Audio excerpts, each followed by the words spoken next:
Um,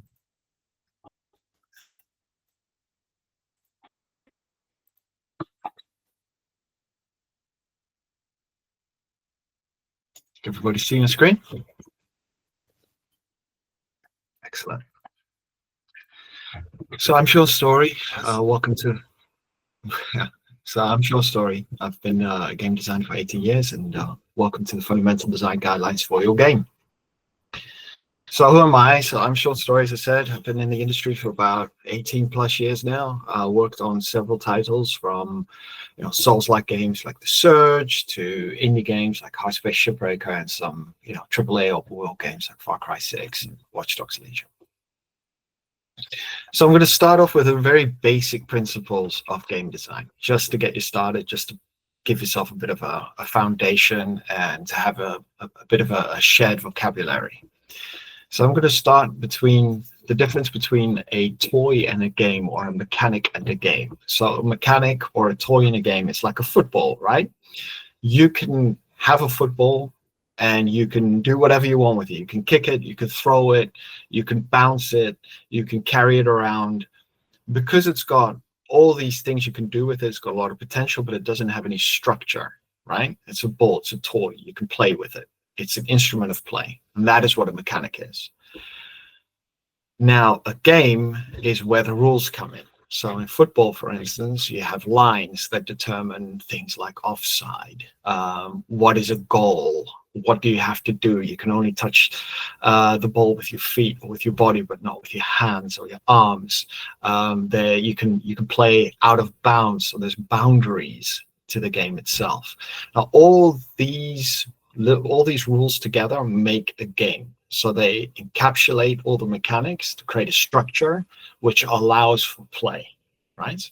So that's the difference between a mechanic, a singular mechanic, which is something that enables play, and a game that structures play, all right? So, talking about mechanics, these toys, we're talking about what is a really important part of game design, of figuring out what your game is all about, which is establishing your core mechanic. So your core mechanic provides the key core challenge to the player. It's the very essence of your moment-to-moment gameplay, and it informs all other game design decisions. So in this example, you see Mario here, right? Its core mechanic is walking, so the base movement, so going back and forth on the platform, but above all, it's the jumping mechanic. The entire level is built around the jumping mechanic. The way that you defeat most enemies is by jumping on them. The way that you can traverse levels and get to the end of the level, you must jump over hazards.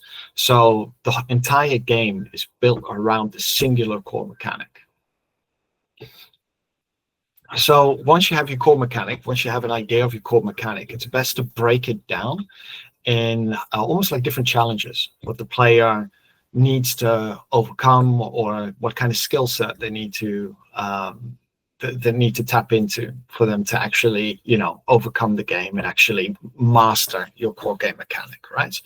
So these are a few. This is based on my career a few years ago. When working at Ubisoft, we used this terminology, but I mean, I'm not saying it is, a silver bullet here. This is just something I use, right? So the first one is measurement. So you got to carefully measure input, so controller input, mouse keyboard input, based on information provided on screen, right? Then you have timing. So you have to perform an action during a specific point in time. Think quick time events. That's a timing mechanic, right? Precision mechanic, be accurate when performing an action. Headshots in first-person shooters, that's this, right? Tactical choice, let's assess a situation and take action based on current info. Think about that as, again, you can use a first-person shooter where there's several enemy types coming towards you. Which one is the biggest threat? What weapon do you have? Which one do you attack first? Which one, needs to be taken down first for you to be able to overcome this challenge, right? Then you have strategic thoughts, which is plan ahead using provided information. So you see that in a lot of strategy games. It's You harness certain types of buildings and certain types of resources to be able to plan ahead and create units, for instance, that you know will be better than the enemy's units. Then you have problem solving, which is assessing a situation to solve it using in-game logic.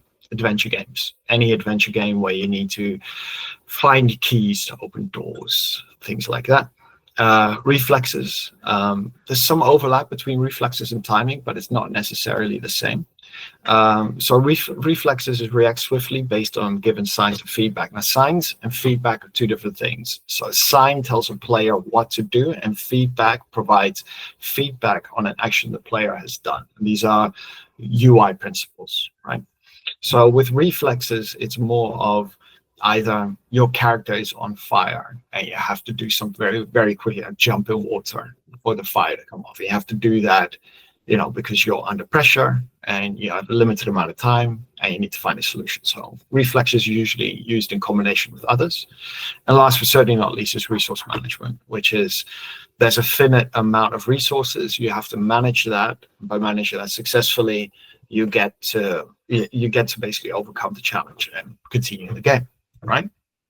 So keep this in mind, because when you have your core mechanic, it's best to break your core mechanic down to these subsections, so you know exactly what kind of player challenge you are providing to the player and what elements to tune when you are going to make it more difficult moving forward, or when you want to teach the player to play the game, what elements needs to be introduced first, right? So this is quite important. So next one. So once you have this, we talk about the core loop and the meta loop. So what is the core gameplay loop? So this is moment-to-moment gameplay. So this is a loop, like player jumps on, let's say Mario again. Player character jumps on Toad. Toad gets squished. Yeah, you win. Plus you get points. That's an example of a core loop, because you're using your core mechanic. You have an action, and that action provides a reward, right? So that's focusing on determining and rewarding what you call skillful play, which is using the core mechanics in its intended way, right? And then that also needs to match up with what I call the player fantasy. What role does the player have, right? So if the player is playing Mario, it's very different than it's playing a police detective in a video game, right? Those two are very different. So your gameplay loop, your core loop, has to reflect that too. And then you go into your meta loop. Your meta loop is your overall structure. This is a loop of your entire game. So it can be minute to minute, depending on your game, or like small puzzle games, or hour to hour, if you're thinking about grand strategy games. These determine the different gameplay phases, if you have it. So some games have different phases where you have, for instance, you have a gameplay phase where the player character's out and about and adventuring, and then you have a building gameplay phase, for instance, right? Survival games, you see that a lot. So this is where you merge those phases together. You grab those mechanics, core mechanics, you basically give them each phase, you have a transition, you make sure that everything fits well together. It is also central to define the player journey. So what do I mean with the player journey? Player journey is what the player experiences from start to finish, and why it is a rewarding experience to the player. Now, rewards does not just mean loot boxes or stuff to pick up. It can be something as simple as storyline that progresses, right? That in itself is rewarding. Then your meta loop defines the rewards and progression of the player, which is kind of what I spoke about with the player journey. And it underpins and expands the core loop and determines what skillful play actually needs, right? So now I'm going to go into some do's and don'ts when you're thinking about creating your first game, or any game, to be honest. This is also based on my experience, and I'll go through some do's and just get that in mind when you start developing your first gameplay mechanics, when you're thinking about your core gameplay loop, and you think about your meta gameplay loop. So first thing you do is start small, keep focused, which means that instead of your first project, or your project being, it's a roguelike Fortnite game with MMO elements and deep RPG systems, that's a lot to chew off, right? So what I would say is look at one section of that, what you want to do, and then think about the core game mechanics that is part of a small section, like for instance, Mario and jumping is a good example. Refine that before moving forward, one step at a time, right? Don't bite off more than you can chew. Clearly define the player fantasy and journey. So this is something you have to do early on. What does the player, what's the role of the player? What is the fantasy based on? Is the player supposed to be clever? Is the player supposed to be a warrior? Is the player supposed to be a deadly special forces agent? Is the player supposed to be a manager of a hospital, for instance, right? All this provides insight of what you're going to achieve, which will influence the mechanics you're going to use. And what is the journey is highly dependent on the player fantasy. So, for instance, you've got a strategy game where the player starts off as a battalion commander. You say at the end, he's leading an entire army, right? Or he becomes the overall supreme commander. That's a journey. And there you have to map, right? Next one, prototype early and often, especially when you start small. Mario's jump did not just happen overnight. That was months and months. We're talking about game development early on, so it was all a bit quicker, smaller teams. But anyway, it was months and months of prototyping. Believe it or not, they started off drawing the height and the distance of how far Mario could jump. They drew it before putting it in engine. I'm not saying it's a bit old school, but some things you can paper prototype. If you're making a deck building game, actually create cards and play it. See how it feels to play with your friends. See if the mechanics make sense. This way you will find out if there's any, like failure loops, for instance, where you get into a state where you find out that if you're playing your mechanic, that you get to a point where you cannot do anything but fail, which is highly frustrating. This is the kind of stuff you find out when you prototype early and you prototype often. Now, with these days, you've got a bit more choice on how to prototype. You can prototype in engine as well.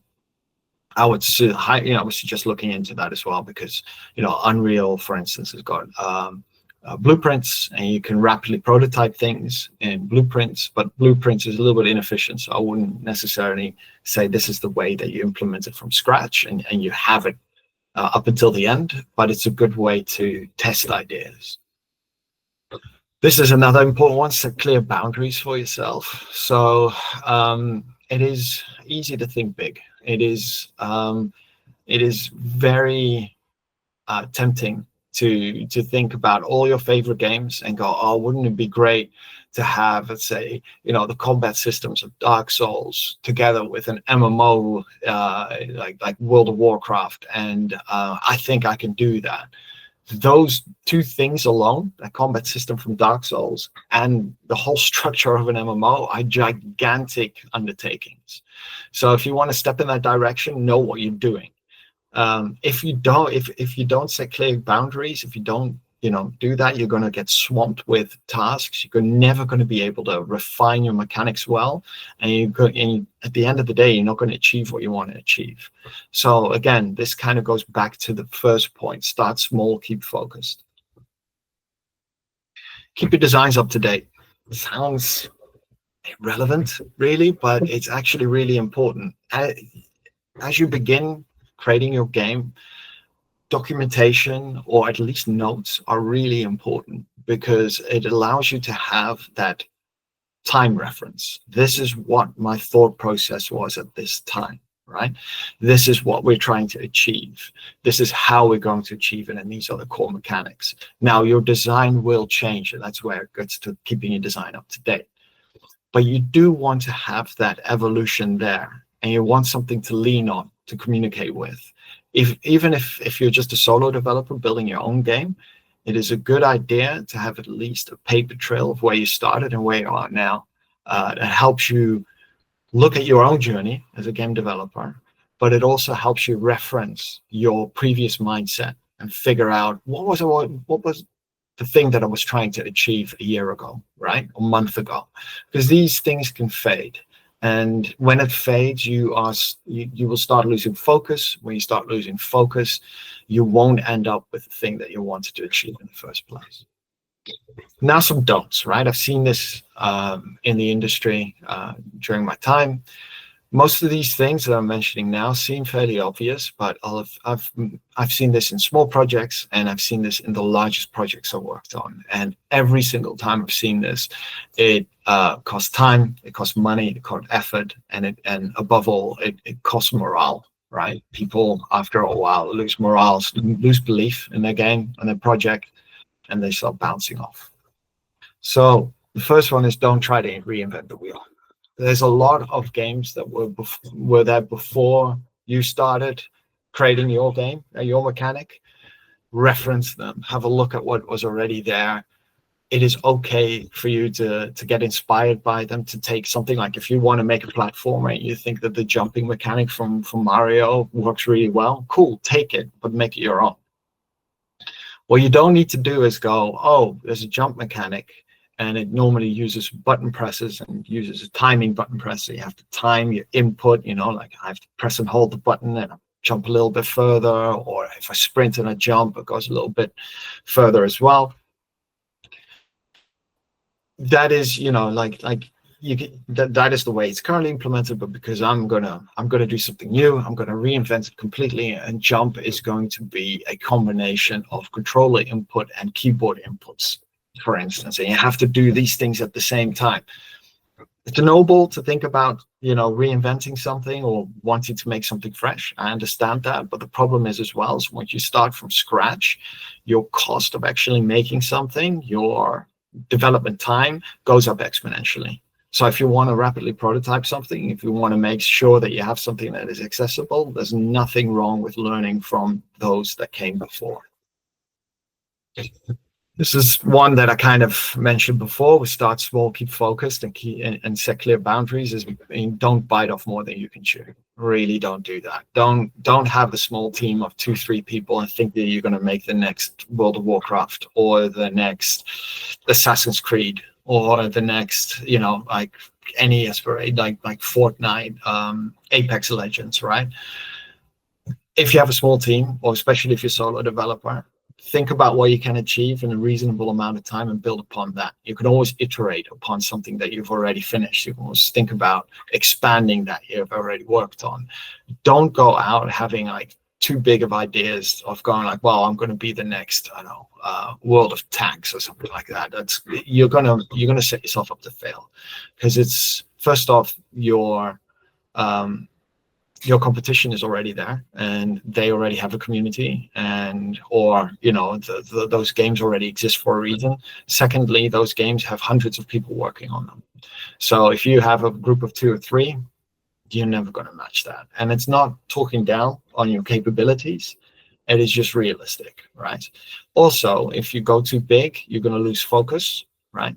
You're not going to start small. You're going to lose focus. If you lose focus, you're going to lose cohesion between all your game mechanics, and therefore your game will start falling flat, or you'll get into frustrating moments whilst designing your game.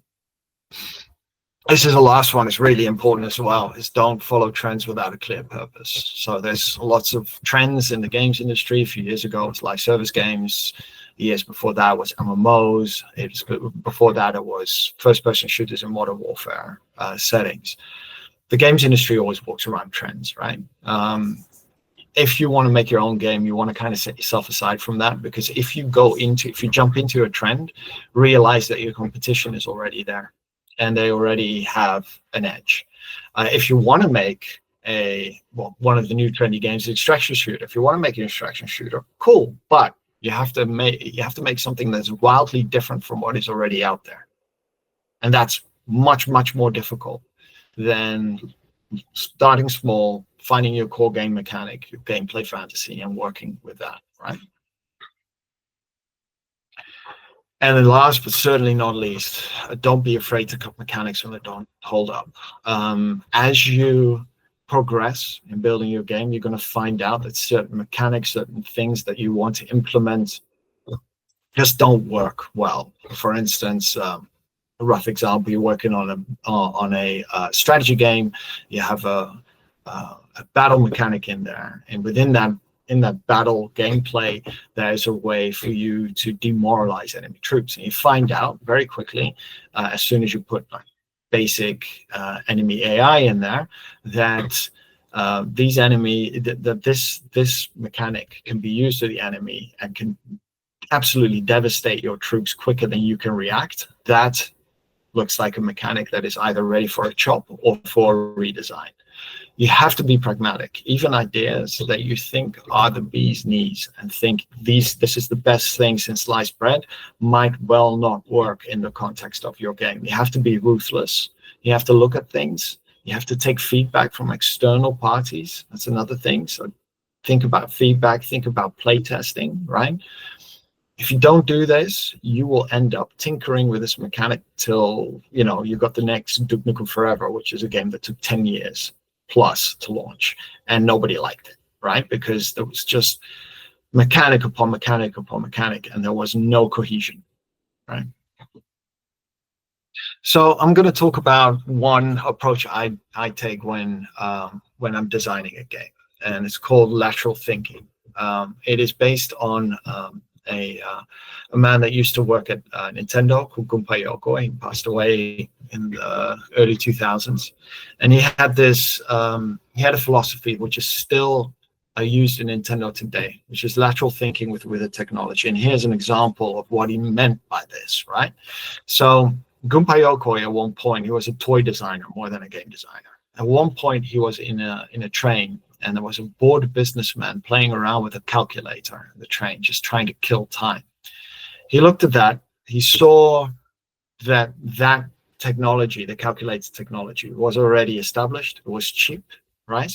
It was widely available, but it did not provide a source of play and a source of fun. And that's how he thought about everything. Everything could be a source of play and a source of fun. So with that, he went back to Nintendo and he created a prototype with that technology for the very first Game & Watch, which was Ball. And all of a sudden, you have something that was fairly mundane but not exciting to something that was new and fresh, but it uses the exact same technology, the exact same methodology as the calculator. In fact, it's a little bit more simple than that. But he made basically a video game console out of a calculator, and it became a global phenomenon. And the Game & Watch is the start of Nintendo's road onto game development. Right?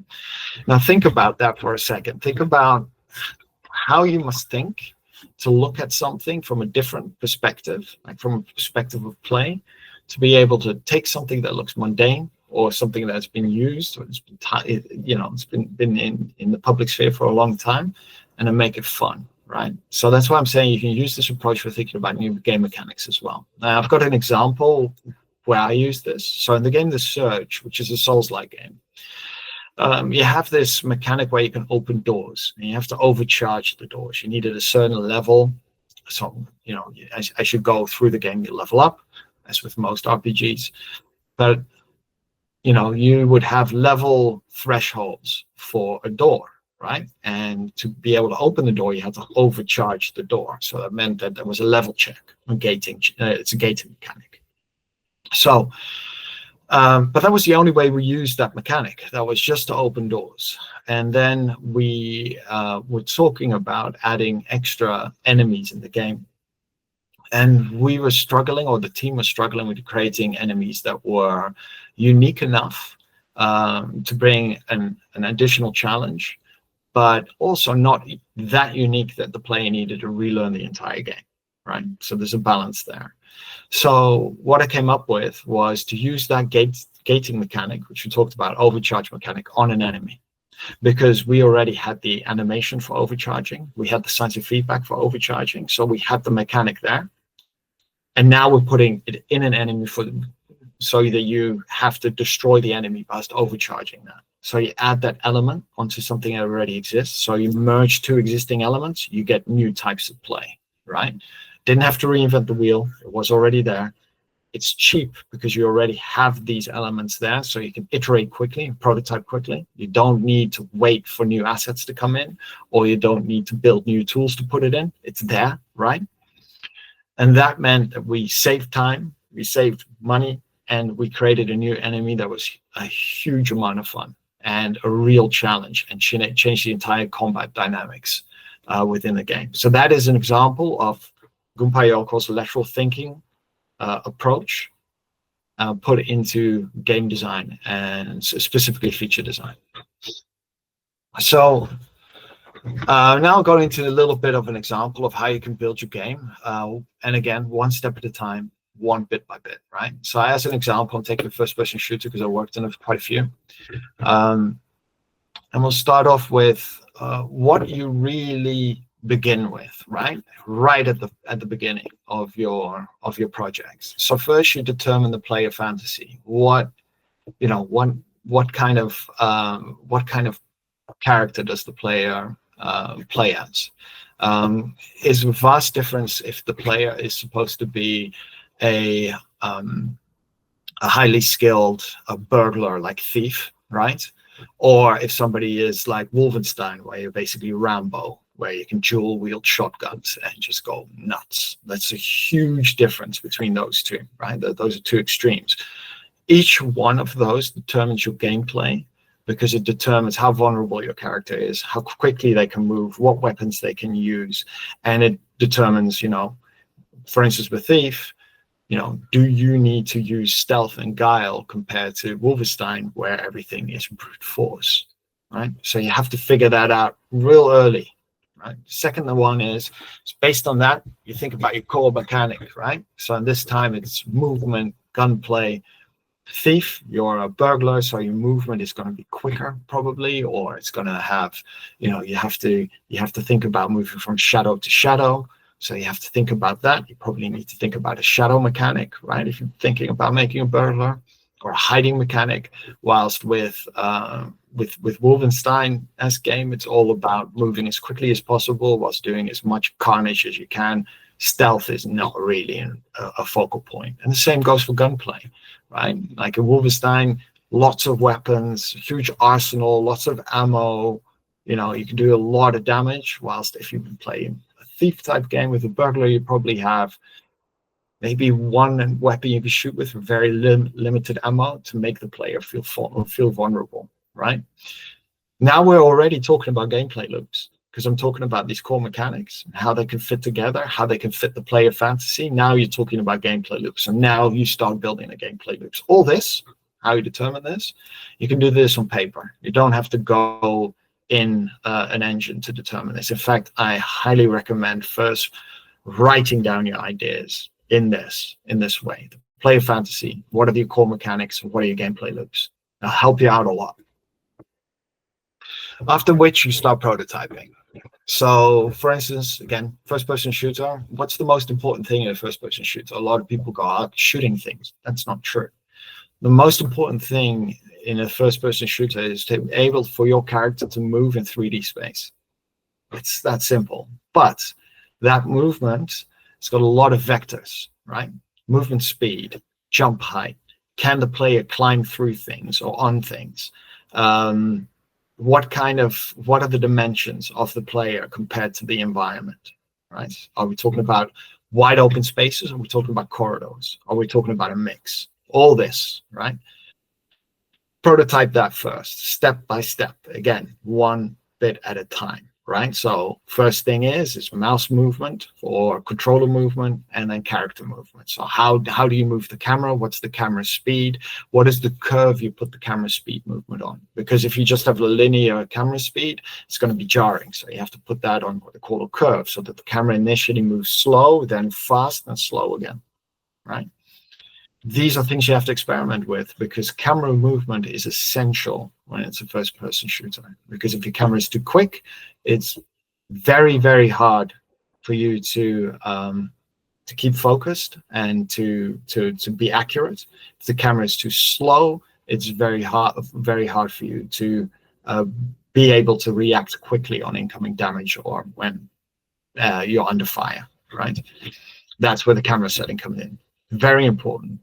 Then basic shooting. And that means static targets and means one weapon. And that is literally just determining what the shooting feel and look like. Does your gun have bullet drop? Do you use real physics? then you have to think about that. Is it laser beams? Well, that's very different, right? Is it a bow and arrow? Well, it's also very different because now you have drawing speed to think about. What's reload speed like? All these elements, right? And this is just with one weapon, will determine all your other weapons, right? So again, basic shooting on static targets. And then the next step, and you're already getting there, is a basic default enemy. So that's literally an enemy that walks up and shoots you and probably goes into cover and runs away when you get too close. Your basic default enemy with the behavior tree has to follow the gameplay logic that underpins the player fantasy. So, if you're a burglar, the enemies will be more aggressive. If you're a Wolfenstein-esque character, they're going to be more aggressive, right? They're going to be, more aggressive. They're going to be a balance between aggressive and defensive because they know, you want to have the feeling that the enemies are in awe of this character. Whilst if you're playing as a burglar and thief, they're not in awe of the character and they'll take the character out very quickly, right? So this is an example just of the start of things on how you can start working on a first-person shooter. And then whilst you're doing this, remember to play test often. And this, again, this can be paper prototyping. It can be you have just put in your basic controls in the game, right? Then you get other people in and you play test it. If you don't play test it, and you make a mistake early, that's going to bite you, in the future. I can guarantee you that. Playtesting is really important, even if it's just gray box levels with placeholder characters. Nothing is arted up. There's no good signs of feedback. As I said, everything's placeholder. Audio is placeholder. Everything is placeholder. Doesn't matter. You playtest, you see if there's any problem, you fix it, right? Because you will need to have things that you can tune quickly. And that's another next point, which is create easy to tune settings or create tools so you can easily tune your input. Camera movement needs to be tunable. Your firing speed for your base weapon needs to be tunable. The damage that your weapon does needs to be tunable. There's a whole bunch of variables that you need to be able to tune. And if you don't think of that beforehand, if you don't provide yourself the tools to do this, you have to retroactively create the tools, and that takes 5 times as much effort, right? The other one is find examples. So with this is find examples of other games or other experiences. Could be a movie, could be a television series or something cool but find examples so you can reference the player fantasy, you can reference the core mechanics, and you can communicate that correctly to other people so that they know what the goals are, right? So again, find examples, find things out there, explore, right? And then the last but certainly not least, and I've been talking about this quite a bit, is iterate and then iterate some more. You're going to have to iterate. I have never worked on a game mechanic that was perfect first time around. I mean, I've heard about these mythical things, but I've never seen one in person, right? So now I'm going to the last bit of my talk, which is some general tips, right? Once you're building a game. So first tip, a strong vision of your intended player fantasy will help you prioritize features. That's absolutely true. If you know what the player, what the player character is or what the player needs to embody to be able to, complete your game, you're like 5 steps ahead, right? And it will inform everything you do, everything regarding your project. So it's really, really important. You have to have a strong vision, meaning that, other ideas can influence you, but this part is a pillar. This thing should be unshakable. Your player character, as a player in your game, the player is, let's say, it's an army general. That's it, right? Then you cannot say that the player is also a squad commander. I mean, you can, but it's going to give you headaches, right? So these are the type of things you have to think about. Second part is determine the core ingredients of your game, which is game pillars, and plan your development around them. So your core ingredients of your game is, what are your unique game mechanics? What is your core gameplay loop? What is your art style, for instance? What kind of world are you building? What kind of environments do you want the player to go into? And then what is your unique selling point? So why would people actually want to play your game, right? The third point, I've been this again, broken record. Tackle each feature one by one, mechanic by mechanic, step by step. Don't try to do everything at once. Don't try to build a first-person shooter with, I'm working on movement and I'm working on gunplay and I'm working on the enemies right from the get-go, because that is a recipe for disaster. You'll spread yourself too thin, and because of that, nothing will feel refined, meaning you'll be frustrated. Tuning many, many things is much, much harder than tuning a few things one step at a time, right? Fourth one is iteration is good, but don't iterate forever.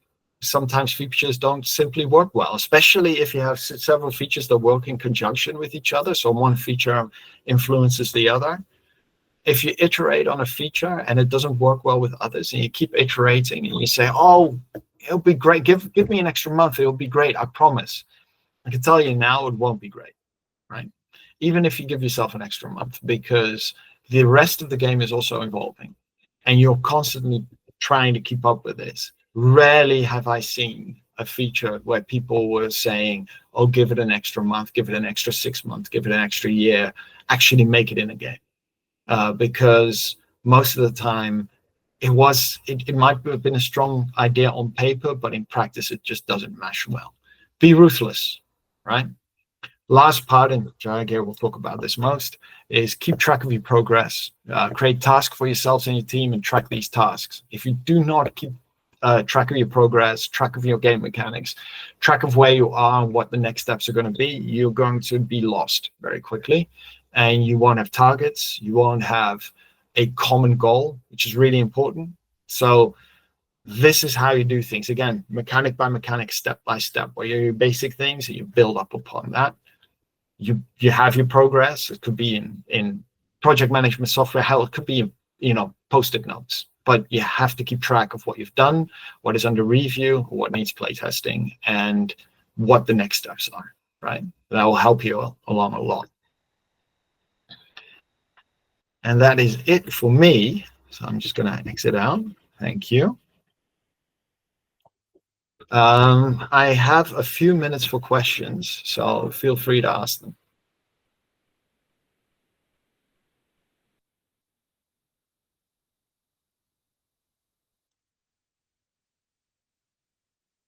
Oh, okay. And no worries. I hope that was useful. Yeah, that's all right. Yeah, that's okay. Yeah, I hope that was useful. And I'll just reiterate a couple of core things that I'm trying to put forward is, if you design your video game, start small. Start with your core mechanics. Start with what your player fantasy is. Base your mechanics on that. Like, think about Mario's jump, right? Like, it is much more complex than if you start thinking about it. It's not just press button and Mario jumps. It is, how long do you have to press the button for? Are there other inputs? And Mario can sprint and jump, right? And that increases the height and the length of the jump. If you keep pressing the button, you jump higher than if it is a simple tap. All these elements provide those ingredients for what the jump mechanic is. That takes iteration, that takes time, that takes attention, and that's how you start. Right. So yeah, that's it for me. Jahangir, it's all yours.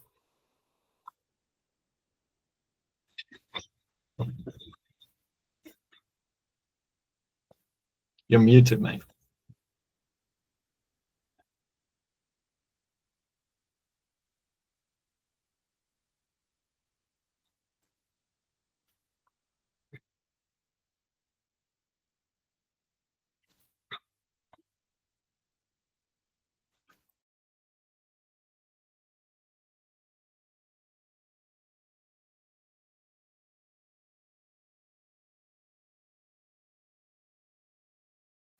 Can you hear me now?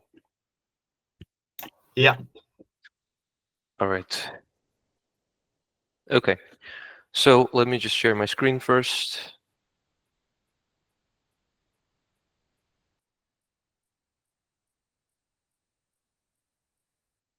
All right. Do you see my screen? Cool. So we'll get started. At the end, there's a place for questions. Azərbaycan dilində də sualları verə bilərsiniz ya da ki, rus dilində necə məsləhətdir. Amma mən ingilis dilində danışacağım. So, my presentation is about how to treat your game as a product.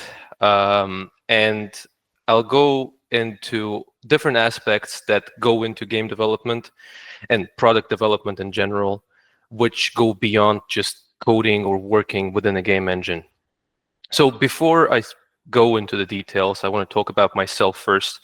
So I was born and raised in Azerbaijan. I moved in 2016 to Canada, and there I kind of was lucky to start my career in game development. I worked in companies such as IDOS Montreal, Square Enix, Ubisoft, and Unity. And right now I'm working on building my own company with help of Sean, called Heavy Calf Studios. So my main expertise is software development, but I transitioned to product management, and I would like to share some things I learned throughout the years with my experience. So first, I want to talk about what does it mean to treat your game as a product. So when we talk about a product, we're not just talking about an artistic or creative vision. We're talking about a process to get to the point of releasing a product and monetizing it. And it consists of many different parts. So one of them is ideation, simply brainstorming, trying to figure out what it is you're building. Another really important aspect is defining your target audience. Who are you building this game for? As well as the budget. It's great to have a lot of different ideas, but it's much more difficult to have resources to realize those ideas into life. As well as the scope of your game. So the scope is essentially the combination of all of the features you will have in your delivered product. And it's very, very important, as Sean mentioned, to figure out what exactly will go into your game. Another thing is the iteration. So making sure you are constantly iterating, you're constantly trying to find that final vision of your game, because the idea you'll have initially is going to be really far off from your final product. And in my opinion, one of the most important things in product development is feedback, player feedback specifically in this case, where you need to make sure that you allow people who you're building this game for to participate in the process and provide you the feedback to help you shape it in such a way that they're interested in playing it. And one of the most important, obviously, but difficult parts of development is launch. So let's go into each section I described step by step. So first is the ideation. Having an idea is not the most difficult part. The real challenge is turning that idea into something structured, feasible, and buildable, hopefully sellable as well. So before you start thinking about the features and the game, you need to define the high-level concept, something that was mentioned in the previous presentation, defining what your game is about, defining what is the hook of your game, what is the unique selling point of your game, what is the fun part of your game, what is the genre, what is the main mechanics you want to implement.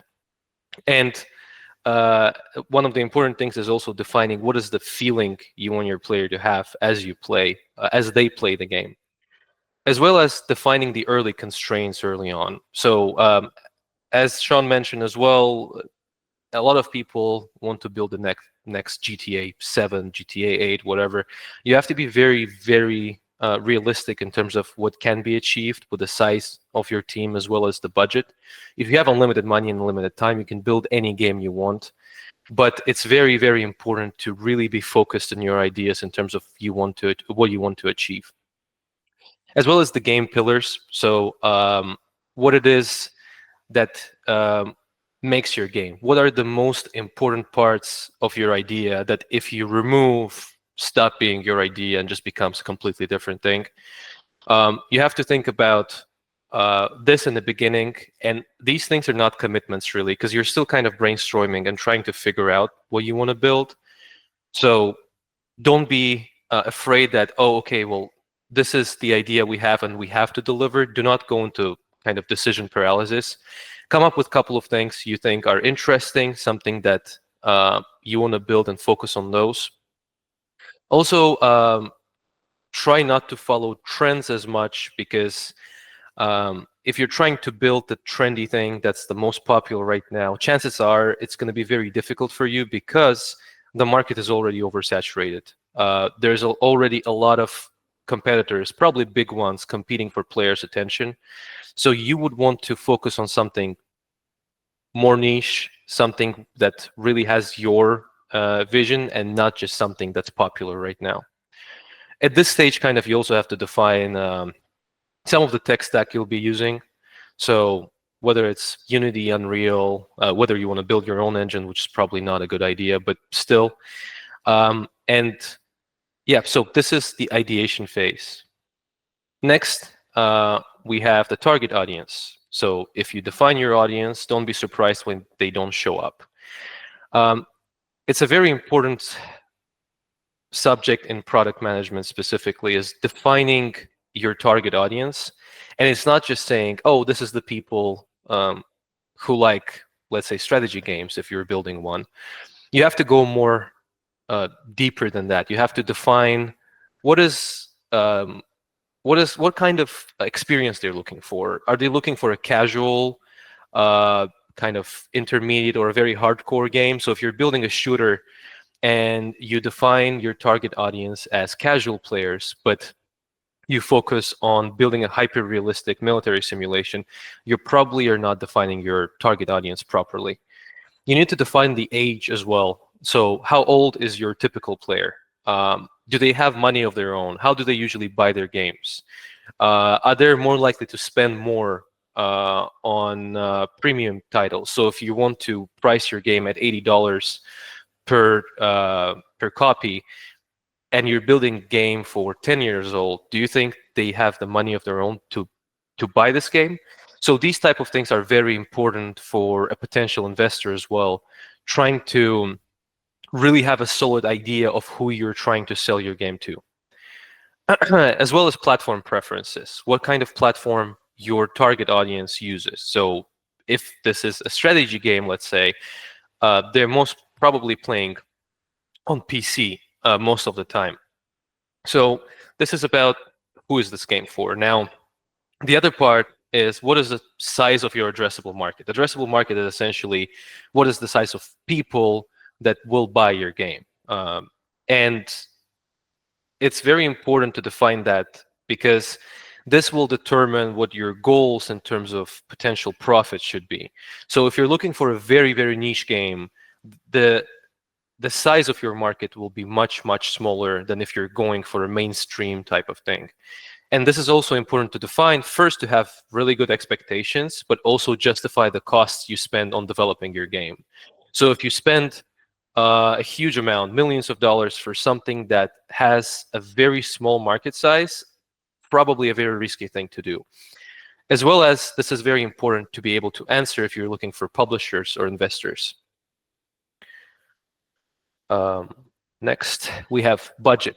So budget is extremely important as well, because a budget determines what you can actually build, and not what you have in your mind. It's very, very important, because poor financial planning leads to unfinished projects, rush releases, or running out of money before launch. So there are a couple of things I want to highlight here. First is knowing your real costs. That's something that I struggled with in the beginning. Trying to be very, very realistic in terms of the amount of money you will spend, you will need to spend on building your game. And the costs are not confined only to engineering or building your stuff in the engine. There's a lot of hidden costs, such as there's potential QA, there's marketing, which is really expensive. There's localization. If you want your game to be successful, you probably need to localize it to different regions and different languages, as well as art. music, sound, all of this stuff that will really take a big chunk of your budget to develop, even if you can code most of your stuff or most of the stuff yourself. The other part that's important is every feature has a cost. And this is very, very important because everything that you decide to add to your game will increase the cost of your game. And even if it's something that will be technically free, let's say if you're working alone by yourself, time is money as well. The amount of time you will spend on a feature is a sunk cost. This is the amount of time you could have spent on something else that is more important or more priority to your game. So that's why it's very important to be able to prioritize features properly in your development. And kind of going back to this original idea we had in one of the first slides about game pillars, is really thinking about, okay, this feature I'm trying to add, what exactly does it add to the end experience? Does it improve the experience in a meaningful way, or is just a nice to have little improvement? If I remove that feature, is it going to change what my game is? Is it going to really compromise the vision and the game pillars that we decided on in the beginning? If not, it should not be a high priority feature. And you should probably do it if it doesn't take too much of your time. One of the other important consequences of the fact that every feature has a cost is that you should prioritize buying or outsourcing some of the tools necessary for your development. And I understand that outsourcing is expensive, but there are things like Unreal Asset Store or Unity Asset Store that has pretty cheap assets that you can buy. And if there's a tool or something you want to build, you have to think about, okay, well, I can buy it for $100, or I can build it and it's going to take me a month to build. So you have to really kind of see the risk and reward. And if you buy a tool and it's going to save hours and hours of time for your game designers or level designers, that should be worth of your investment. And one of the most important things is where the money will exactly come from. So for most people, bootstrapping, which means funding your game yourself, is a pretty difficult thing to do. Because not everyone has enough money to properly budget their game, fund their game, because it's expensive. And the second part is it's very, very risky to fund your game because most games actually never release. And those that do, not a lot of games become successful in the market. So you have to be very, very realistic and think about all of the different ways you can get funding. Some of them are crowdfunding, so going to crowdsourcing and trying to get kind of money from different types of players. And every different type of funding has their own risks and rewards. The other one is going to private investors or going to publishers, but that's difficult, especially in the current state of the industry. Publishers are not really looking for new IPs, they're looking for safer, bigger projects. So you have to be very, very honest and realistic about these questions, because if you don't, you are in for a big disappointment down the road, potentially once you have invested some money or a lot of your time into building this game. Next, we have the scope. So this is also one of the most important things in game, but also product development. Scope is what you can build, not what you want to build. And if you want to provide a certain experience, you have to be very realistic to what is the set of features you can deliver with the budget, the size of the team, and the time that you have. It's very, very important, as I said, I'll just highlight it again, to be realistic, not wishful. And it doesn't mean that you don't have to be ambitious. It's just the ambition without proper structure to achieve it is just going to be a dream. You have to really focus on what you can deliver.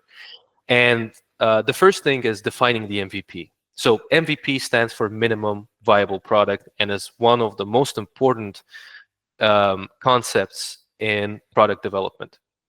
So MVP is the smallest possible version of your product in this case, game that you can deliver, that delivers the core experience of what your game is about. And this is very important, kind of going back to what I said before, really thinking about, okay, this is what our game is. This is what the experience we want the players to have. Now, let's try to really dissect it down to the smallest possible state where it is still the vision we have. This is our game. Most probably for the MVP, you don't need the sounds or the final version of your sounds. You don't need music. Graphics should be probably not the most important thing unless graphics is what is unique about your game. So focus on those things that make your game unique, the mechanics of your game specifically. Try to deliver that experience so that you can really test and fail quickly. That is important, because if you deliver the smallest possible thing and you realize that this is really not fun or really not something that you would like to play yourself, the idea itself is maybe not worth pursuing, or at least in the state it is right now, and you can pivot and try something else. So prototyping before committing is very important. Before you kind of start planning out the whole budget, all of the scope, maybe even hiring people, try to prototype something. If it's a game that can be prototyped without actually building it on the computer using a game engine, you can use almost like board, let's say it's a strategy game, you can use like almost a board game like setup to test out your ideas. Or if it's a deck building game, you can draw things on cards and just play them to see if it's fun. So there's lots of things you can do to see if your idea is fun before doing all of the other work, because everything you do has a cost and it's very important to prioritize accordingly. And the last part, the scope versus quality, prioritize what matters. Now, that is specifically about prioritization. The scope of your game is constrained by the budget and the skills you have. And if you have a huge scope and you have a huge game that you want to deliver and your budget is limited and you want to have open world game with player progression, deep RPG-like mechanics, and all of that kind of stuff, and your budget is small, your team is small, that means that you might achieve the scope, but the quality of the game, the depth of the experiences the player will have, probably will suffer unless you're willing to spend 5 to 10, even more years developing the game. So it's very important to prioritize the depth and the scope. So what I do personally, because my team is pretty small in terms of what we're doing, is really thinking about the features and the experiences we want to have and dissecting it to smaller chunks, but more depth. So if you want to have a certain mechanic there, focus on providing a deep experience, an engaging experience for your players, instead of just saying, oh, well, we have all of these things, but they're very on the surface and probably will not provide the most engaging experience to your players. Iteration. If you're not iterating, you're just guessing. So the chances are that your initial idea will actually not be what you deliver at the end, because the assumptions you have in the beginning will change. In the beginning, you have a set of incomplete information. You essentially just have an idea, but as you progress, you'll get more and more information about what works and what doesn't, and you will hopefully receive feedback from players or just people you work with or just your friends in the beginning. And as you get this information, you should be making more informed decisions about the direction of your game. So where do we go from here? And you should think about the process not as a linear thing. It's like we're here in the ideation process and now we defined all of these things and it's a straight line and we go to launch.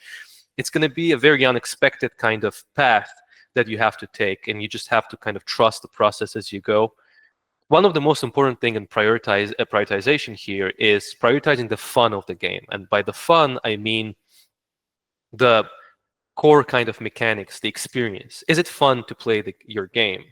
Because you're competing for players' time, and you are trying to make a player to invest their own time and get something out of the experience you're providing. And it should be fun. It should be something engaging to them. Whether it's a horror game, everyone has a very different meaning of fun. So it just has to be a very engaging experience. Prioritize that in the beginning. If you're making a shooter game, the shooting should feel fun, the movement should feel fun. All of these really, really core mechanics that players might not even think about, or you might not think about when you try to come up with the idea of the game. If it's a strategy game, define the things that make strategy games fun and see if that works. Do not focus too much on the graphics, on the sounds, on the artistic side, because it's a risk. If you try to build very nice visuals early on without testing your core gameplay loop, you might end up just throwing it away, because even the most beautiful game, if it's not fun to play, people will not play it. So the second part is failing fast and not being scared to pivot. It's important in the beginning, as you kind of play and brainstorm and you're trying to figure out what the direction you should take, is failing fast, realizing what doesn't work in the beginning, so that you don't go a route that essentially will lead to a bad game, or just a game that's not released at the end. And not being scared to make a pivot, a complete change in your direction early on if you figure out that something doesn't work, if the idea is bad, if the core mechanics are just not as fun as you thought. And even if you trade a bit, you see maybe it's not something worth developing further. Don't be scared to go back to the drawing board. That is the core of efficient product development, is being able to take an idea to a prototype as quick as you can to see if it's worth continuing further. And the last kind of piece of advice is playing your own game constantly.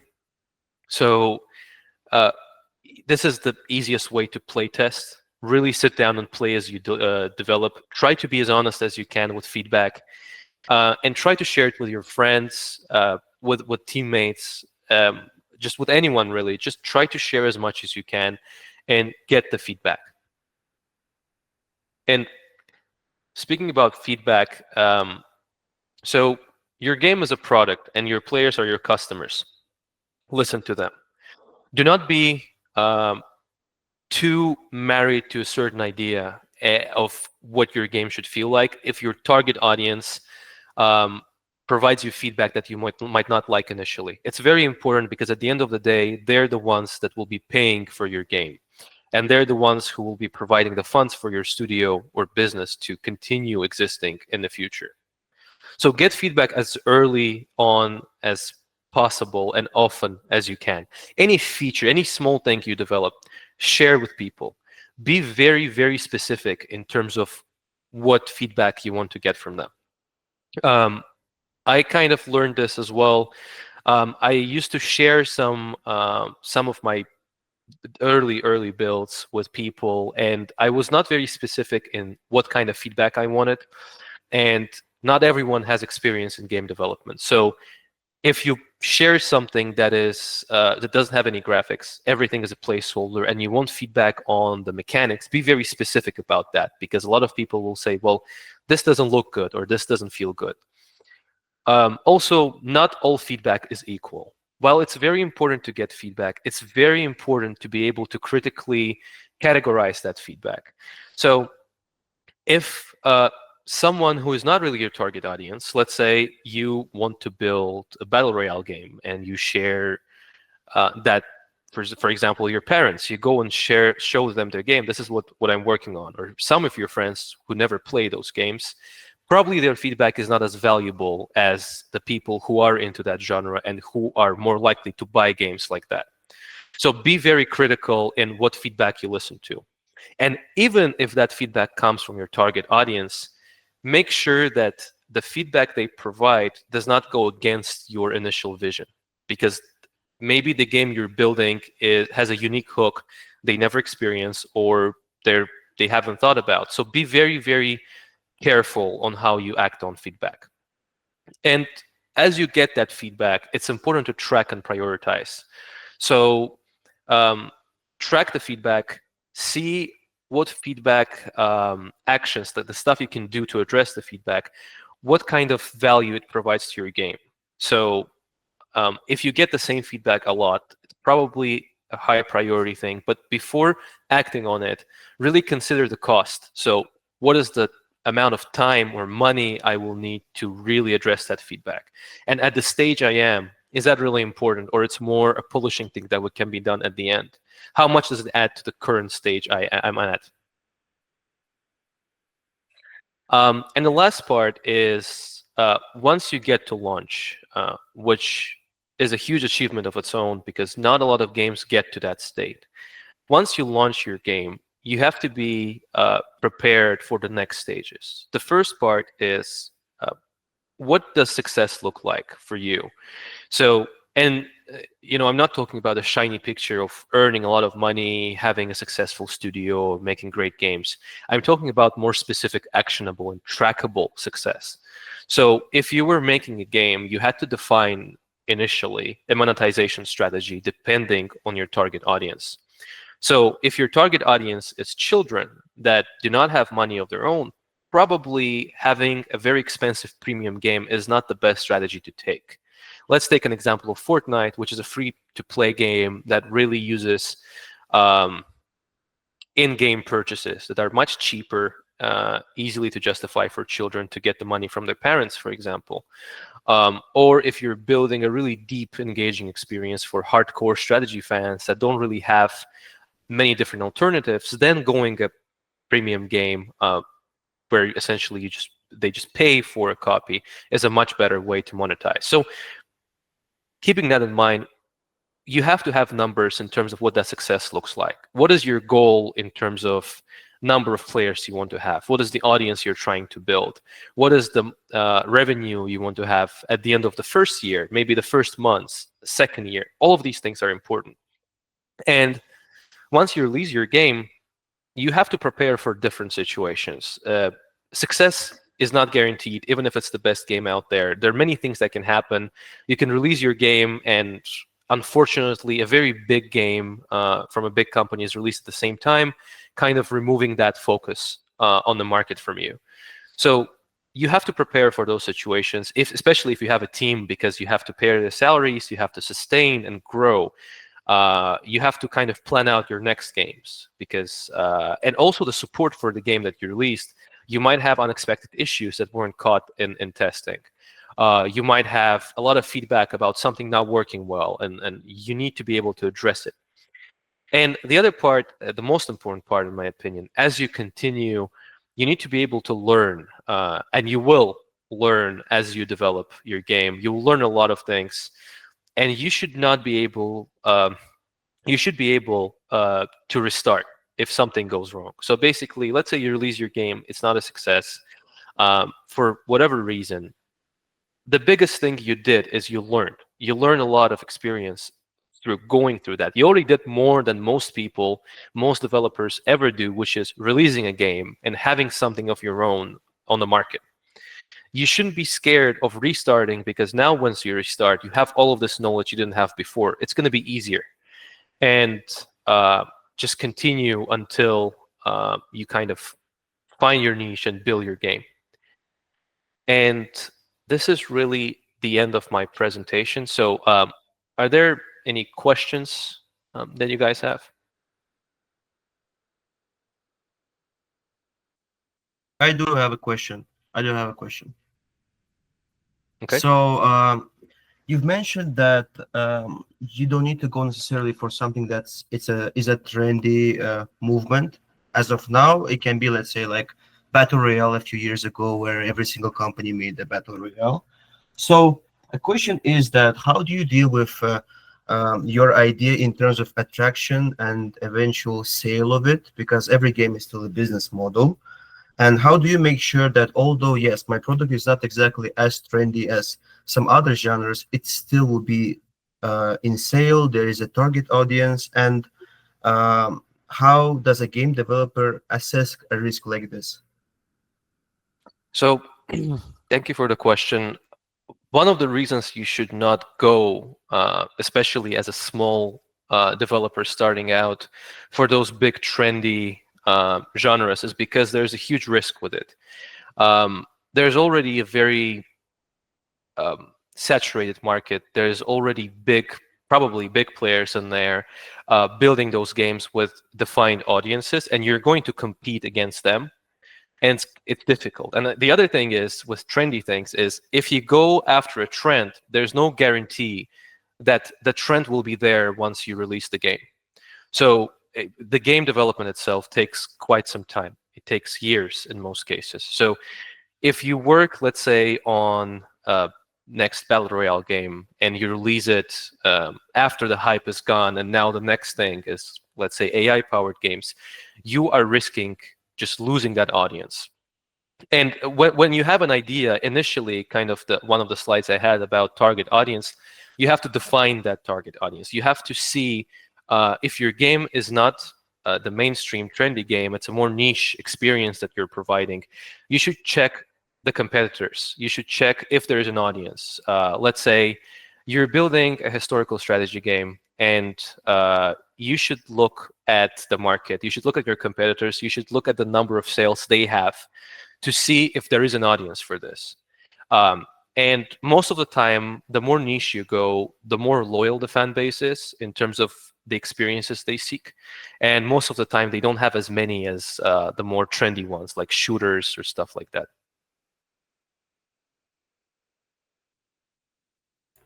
Thank you very much. Any other questions?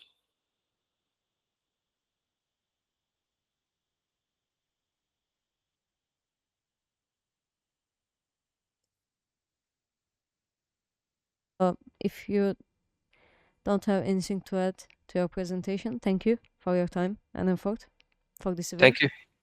Thank you for yours. I hope it was useful. Yes, it was. Thank you again, both you Thank you. and Sean. Thank you. Bye. Have a nice day. Thank you. Bye.